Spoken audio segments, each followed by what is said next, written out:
Hello everyone, welcome to Bhumi's easy cooking. આજે હું આપને બતાવીશ સૂંઠ પાવડર બનાવવા માટેની રીત। શિયાળામાં તમે કોઈ પણ વસાણા કે ચાની અંદર અનેકવાર સૂંઠ પાવડર ઉમેરતા હશો અને ઘણી વખત માર્કેટમાં તૈયાર પણ લેતા હશો। તો એકદમ સરળતાથી ઘરે જ આ સૂંઠ પાવડર કઈ રીતે બને તેના માટે આ વિડીયોને છેલ્લે સુધી અચૂક જોજો। જો તમે આ ચેનલ પર નવા હોય તો ચેનલને સબસ્ક્રાઈબ કરવાનું ભૂલશો નહીં। સબસ્ક્રાઈબ કરવું એકદમ ફ્રી છે। સૂંઠ પાવડર બનાવવા માટે સૌપ્રથમ આદું લેવાનું છે। આદુને પાણીથી સારી રીતે ધોઈ લેવાનું છે। તેમાં કોઈ ધૂળ ન રહે તે રીતે તેને સારી રીતે ધોઈ લો। ત્યારબાદ આ રીતે તેના નાના ટુકડા કરી દેવાના છે। ધોઈને આ રીતે ટુકડા કરી દેવાના છે। ત્યારબાદ તેને આવી રીતે પોળા વાસણની અંદર મૂકી તડકામાં રાખવાનું છે।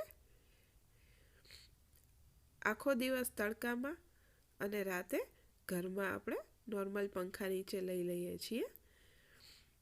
તો આ રીતે તમારે 8 થી 10 દિવસ તેને સૂકવવાનું છે।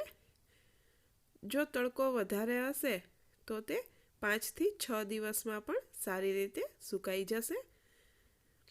તડકા ઉપર તે ડિપેન્ડ છે।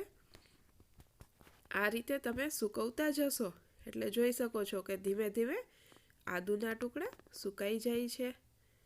તો એકદમ સૂકા થઈ જાય ત્યાં સુધી તેને રોજ તડકો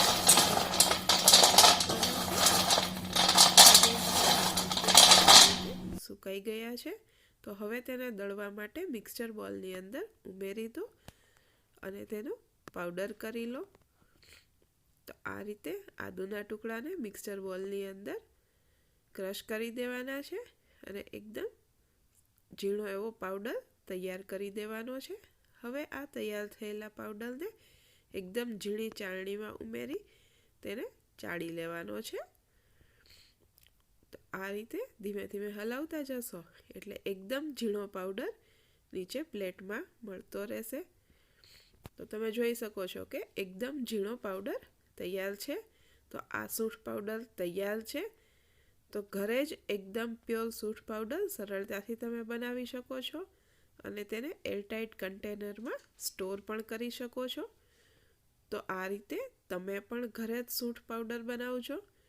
તેનો ટેસ્ટ તમને કેવો લાગે છે તે મને કમેન્ટ બોક્સમાં અચૂકથી જણાવજો।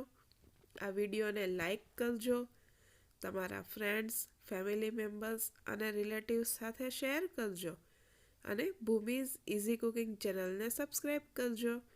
Thank you for watching my video. ફરી મળીશું નવા એક વિડીયો સાથે। એન્જોય।